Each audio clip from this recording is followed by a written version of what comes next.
Hey guys, and welcome back to Anzo. In this video, we're going to go over the top 5 moves made to lead up to the Yankees winning the 2009 World Series.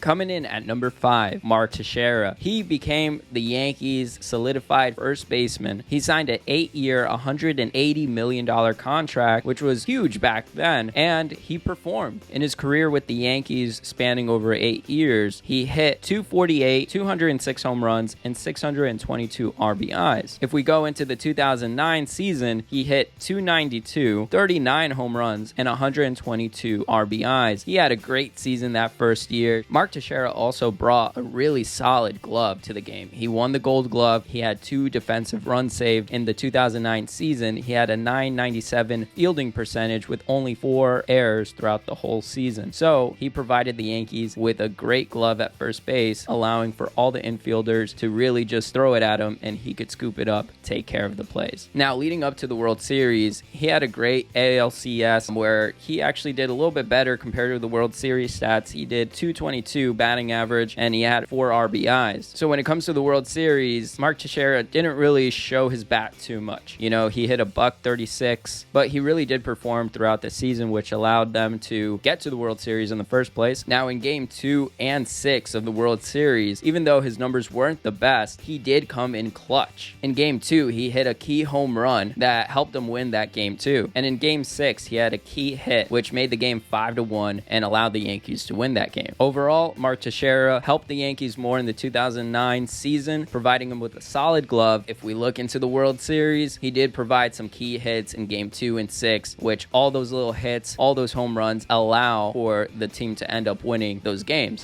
Coming in at number 4, Johnny Damon. Johnny Damon was a lifelong, basically, Red Sox, it seemed like. Basically, no one could see Johnny Damon shaving his beard, cutting his hair, but he did that. In December 23rd of 2005, he ended up signing a 4-year, $52 million contract with the Yankees, and he shaved his beard and cut his hair. Now, in his 4-year career as a Yankee, he hit 285, 77 home runs, 296 RBIs, 93 stolen bases. Now, if we go into the 2009 season, he hit 282, 24 home runs, 82 RBIs, and 12 stolen bases. As you can see, Johnny Damon provided a lot of speed. He provided a lot of contact hit. He was kind of like a pesky hitter in a way too, right? He had some home run pop, so he could get you that way, but if he just got a bloop in single, he could steal, he can run, and he can cause some problems for the other team. The thing about Johnny Damon is that he has a lot of playoff experience up to this point. Out of 22 at-bats, he had a batting average of 364, 4 RBIs, and 3 stolen bases. In Game 3, he hit a 2-run double, which gave the Yankees the lead, but in Game 4, he also had a clutch hit, which gave the Yankees the lead as well. So a really solid player, a player that came in there, basically scored these runs too. He had plenty of runs that he scored himself. It wouldn't be possible without his speed. You know, they were very close at the plate, but with his speed, if it was anyone else, they would have gotten out. But with his speed, he was able to get on in and score some runs. Overall, Johnny Damon was a clutch player. Definitely, it was awesome having him not on the Red Sox, but on the Yankees, and being able to see him play and help the Yankees win a championship. That's why he comes in at number 4.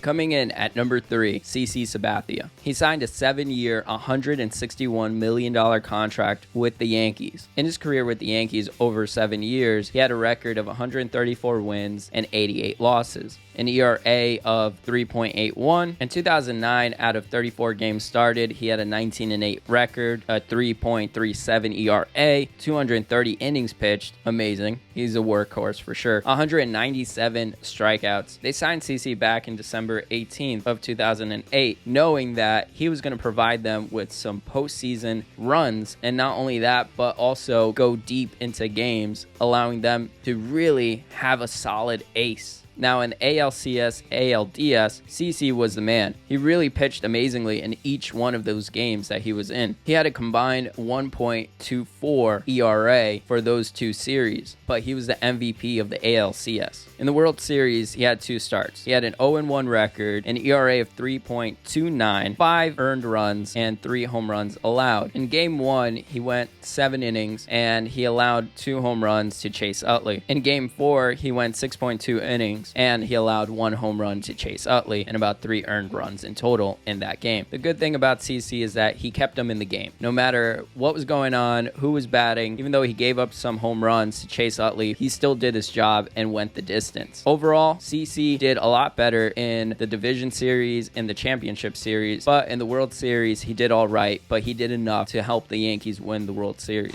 Coming in at number 2, Alex Rodriguez. In February 16, 2004, the Texas Rangers traded Alex Rodriguez to the Yankees in exchange for Alfonso Soriano and a player to be named. Eventually, A-Rod would sign a 10-year, $275 million contract, which ended up being a record-setting contract back then. With an average of $27.5 million a year, his career with the Yankees spanned over 12 years, where he hit a .283 batting average, had 351 home runs. He was 4 short in his career of hitting 700 home runs. He had 1,096 RBIs, and he had 1,580 hits in total with the Yankees. Great numbers, Hall of Fame numbers if you ask me. 2009, he had a .286 batting average, 30 home runs, 100 RBIs, and he was in top 10 of the MVP voting. He had a really solid year, and he was ready to go into the playoffs. A-Rod had an amazing ALCS, ALDS, a combined .442 batting average. In the World Series, out of 20 at-bats, he had a .250 batting average, 6 RBIs, and 1 home run. He hits a clutch 2-run home run in Game 3. In Game 4, he delivers a clutch double onto the warning track. In Game 5, he drives in Johnny Damon, and he has a 2-run double in Game 5 as well. Overall, A-Rod, or Alex Rodriguez, did a good job in the World Series. He did what he needed to do. At some points, he was even distracting Pedro Martinez when Hideki Matsui was up to bat, and he was doing his job. He was doing everything he needed to do defensively and as well as hitting. Even though he kind of started off a little slow, he did the job in the World Series, and obviously the Yankees won, so A-Rod got his one and only championship. Coming in at number 1, Hideki Matsui. Hideki Matsui signed a 3-year contract with the Yankees back in 2003, coming in as one of the best international players to ever be signed. He came into the 2003 season after playing in Japan and being the face of baseball out there, and the season previous in 2002 hitting about 50 home runs and having a .330 plus batting average. So Brian Cashman was excited to sign Hideki Matsui, and he signed him to a 3-year, $21 million